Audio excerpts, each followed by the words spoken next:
بسم الله الرحمن الرحيم. اعوذ باللہ من الشیطان اللعین الرجیم. بسم اللہ الرحمن الرحیم. یا ایھا الذین آمنوا اتقوا اللہ وکونوا مع الصادقین. کربلا اور انتظار کے حوالے سے گفتگو کا سلسلہ جاری ہے. ائمہ اطہار کے ہم سفر ہونے کے شرائط کیا کیا ہیں، اس حوالے سے ایک شرط اور بھی ہے. بہت ساری شرطوں میں سے ایک شرط اور بھی ہے. شرط یہ ہے کہ انسان اپنے گزشتہ گناہوں پر استغفار، توبہ، پشیمان ہو سکے.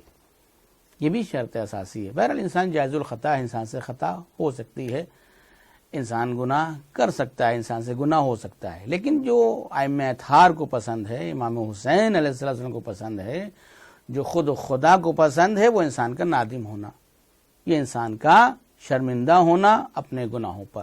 کربلا کا تقاضا ہم سے یہ بھی ہے.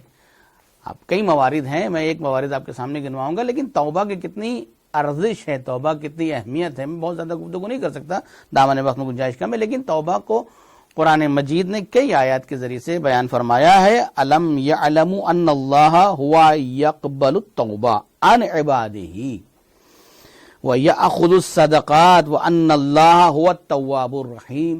قرآن مجید کی آیت ہے کہ کیا تم نہیں جانتے کہ پروردگار عالم ہی توبہ کو قبول کرتا ہے، خدا ہی توبہ قبول کرتا ہے اور صدقات کو لیتا ہے، اور وہ توبہ کو قبول کرنے والا ہے اور رحیم ہے. ان اللہ وَأَنَّ اللَّهَ هُوَ التَّوَّابُ الرَّحِيمُ. بہت اچھی حدیثیں موجود ہیں.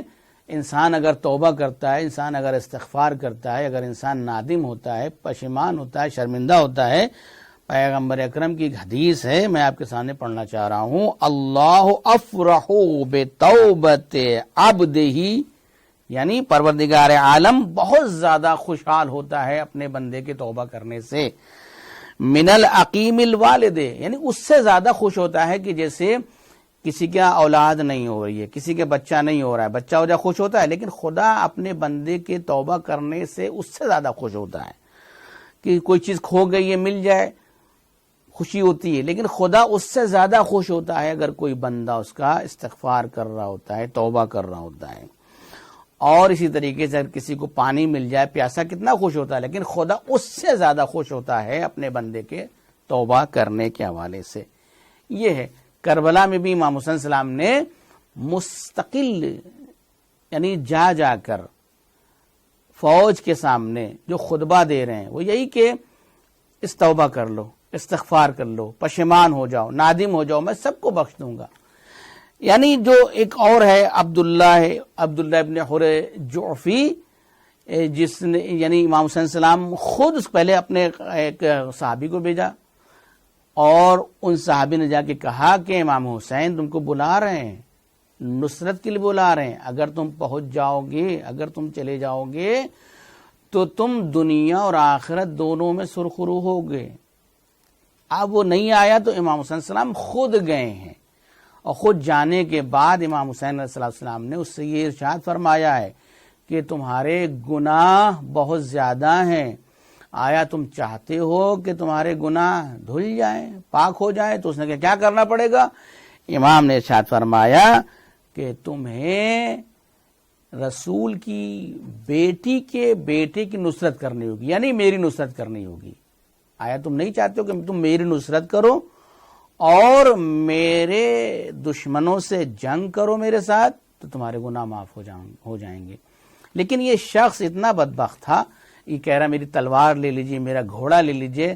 تو امام نے ارشاد فرمایا کہ نہ تمہیں گھوڑے کی ضرورت ہے، نہ تمہاری تلوار کی ضرورت ہے، میرے ساتھ ہو جانا یہ خود توبہ ہے. مطلب یہ ہے کہ خود امام کے ساتھ ہو جانا، امام کی بات پر لبیک کہنا، امام کے ہم رکاب ہو جانا، یہی توبہ ہے کہ نہیں ہم آپ کے ساتھ ہو جاتے ہیں، اب ہم آپ کے دشمنوں کے ساتھ نہیں رہیں گے. تو یہ کربلا ہم سے، یعنی اس کربلا کا تقاضا ہم سے استغفار بھی ہے، کربلا کا تقاضا ہم سے توبہ بھی ہے. ہم اگر چاہتے ہیں ائمہ اطہار کے ساتھ ہم سفر ہونا، تو انسان اگر توبہ کر لے تو یقیناً امام کے ساتھ ہو سکتا ہے. اپنے گناہوں پر پشیمان ہو جائے تو ائمہ اطہار کے ساتھ ہم سفر ہو سکتا ہے۔ وآخر دعوانا الحمدللہ رب العالمین۔